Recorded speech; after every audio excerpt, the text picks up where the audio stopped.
I Trust You, which topped the gospel national airplay charts for over 28 weeks. There are 7 deadly diseases that strike African Americans harder and more often than they do white Americans. Fighting back means genetic research. It means changing the system for testing new drugs. It means improving health education. It means overcoming disparities in healthcare. It means investments targeted to the health of Black Americans. And the evidence so far indicates that these investments will pay health dividends not just for minorities, but for everyone. Here is a top 7 list of the illnesses that plague the African American community most. Number 7, cancer. Cancer treatment is equally successful for all races, yet Black men have a 40% higher cancer death rate. African American women have a 20% higher cancer death rate than white women. Number 7, Blacks develop high blood pressure earlier in life, and with much higher blood pressure levels, nearly 42% of Black men and more than 45% of Black women aged 20 and older have high blood pressure. Number 5, strokes kill 4 times more 35 to 54-year-old Black Americans than they do whites. Number 4, despite lower tobacco exposure, Black men are 50% more likely than white men to get lung cancer. Number 3, death from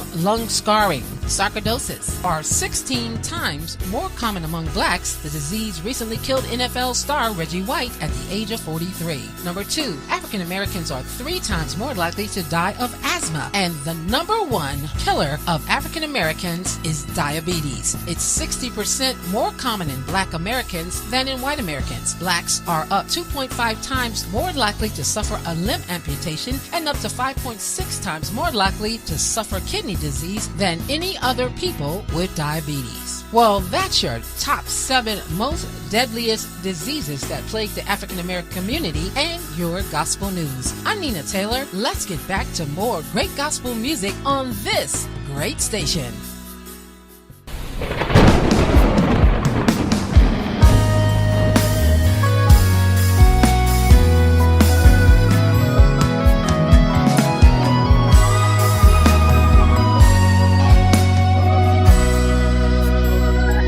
Lord, I'm asking you to kill my flesh. This life is full of so much mess. Lord, I need your holiness. Without you, I'm so hopeless.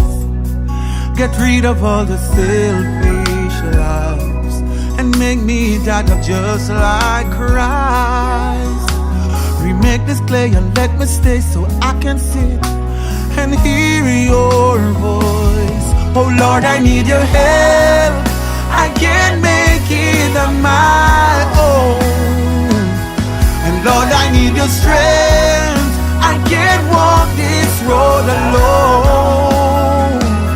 I feel like I'm drowning. I need your anchor.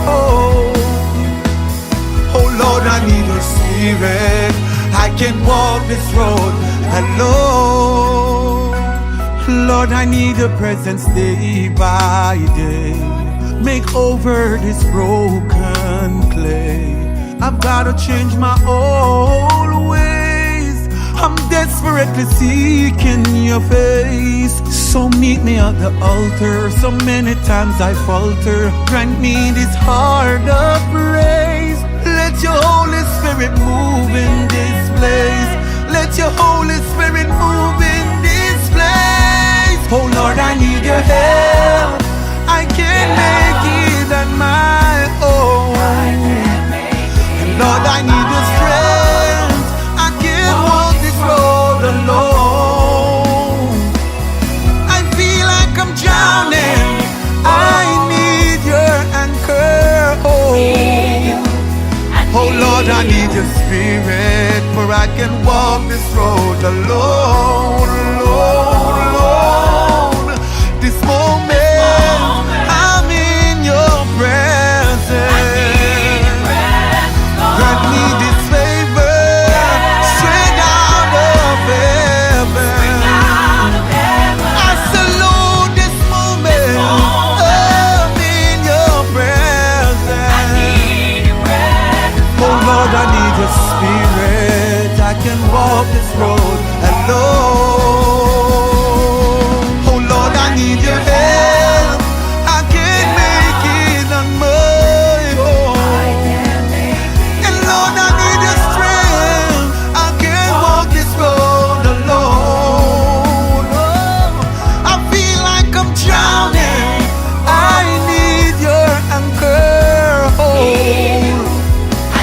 Lord, I need your spirit, for I can walk this road alone. Kill my flesh. This life is full of so much mess. Lord, I need your holiness. Without you, I'm so hopeless.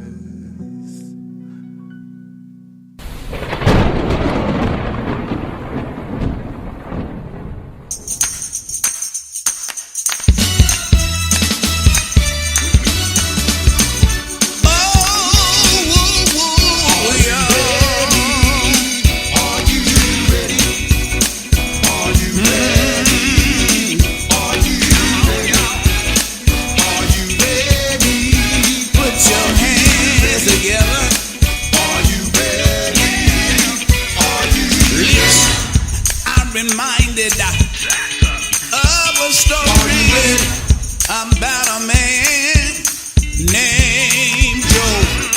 And in this story, Job had been sick for a very long time. And about being, his wife told him, Job, what you need to do right here is cuss God and die. But Job told him, you a foolish woman. He looked her right in the eye and said, oh, I gave it to the Lord. I got another story I need to tell you right here about three boys, Shadrach, Meshach, and you see, they had been tossed in the fiery furnace because they would not bow down and serve an idol God. But the Bible says there was a fourth one in there. And when they came out, a crowd began to gather. And somebody in the crowd asked them, how did they come through? We gave it to the Lord.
Give it to the Lord. That's my buddy right there, Sylvester Jackson. Y'all know I thought he was in Texas and I was going crazy and I had him mixed up with his brother. He said, that's my brother in Texas. And I was like, are y'all okay? Are y'all okay? I was running all kind of wild. But y'all, if you're listening, Then you're in the UGA Gospel Storm Midnight Love Garden with Miss Coco Bowden. Y'all, we gonna talk about Houston. We're gonna talk about Texas for a little bit. Hurricane Harvey just came through and did what he had to do. He woke up the nation more than Trump did. Yes, he did. Y'all, it is a time now for everybody to join in together and help one another. Texas needs us. If you got faith, then you're going to be sending in something to help Texas, whether it is money, food, water. Do you know how many thousands of people are out of a home, out of food, out of medication, y'all? We have residents in nursing homes who are out of medication. And to my understanding, Houston was not warned to evacuate. So they have a lot of stuff that's out of order down in that area. We need to do more than pray this time. This time it's going to take praying and some action. And I saw one story, and y'all, this here is my love testimony, I reckon, for tonight. I saw one story where a grandmother actually was with her grandchildren, 4 of her grandchildren, and all the grandchildren were under 10 years old, and they was in the house, and they got word just a little bit before the water started flowing over, and it wasn't enough time. The grandmother fought. She got out. She got the kids out. But the water was too strong for her. But do you know that love that grandmother had? Coco, don't tear up. The love she had to put those babies on her back, on her neck, and try to struggle and fight against that water to save that baby. Those babies. I'm telling you, God's hands is everywhere. They didn't make it, but I tell you, God can use this same situation to get the glory. This situation can bring people together, and also it can wake up our nation to what is truly going on around here. We don't need to just come together when disasters happen, but we need to come together whenever there are no disasters, whenever we are just here in the world living every day. We need to learn how to come together. And I'm praying for Texas. I'm really praying, and I know the Lord is going to come through. He always does. He wouldn't allow it if he wasn't going to bring them through it. And y'all, Texas is getting slammed right now with even more rain. They're expecting so much more rain throughout Wednesday. So y'all know it's going to take a while for them to recover. So you automatically know that we got to help out. We got to do our part. Those of you who can, go to your local Red Cross, at your local Red Cross or Salvation Army, and you can donate supplies, money, clothing. I think I got a little tear there. You can donate clothing, and you can also go online to helpsalvationarmy.org. That is helpsalvationarmy.org, and make donations. Or you can call in at 1-800-SAL, S-A-L, Army, A-R-M-Y. Again, that number is 1-800-SAL, S-A-L, Army, A-R-M-Y, to find out who your local representatives are for the National Red Cross, and also by texting to 51, wait a minute, let me just say it like this, 51555. Again, that is 51555. You can text STORM, and that's capital letters. Text the word STORM to 51555, and you can get information on how to donate to this disaster. It is being called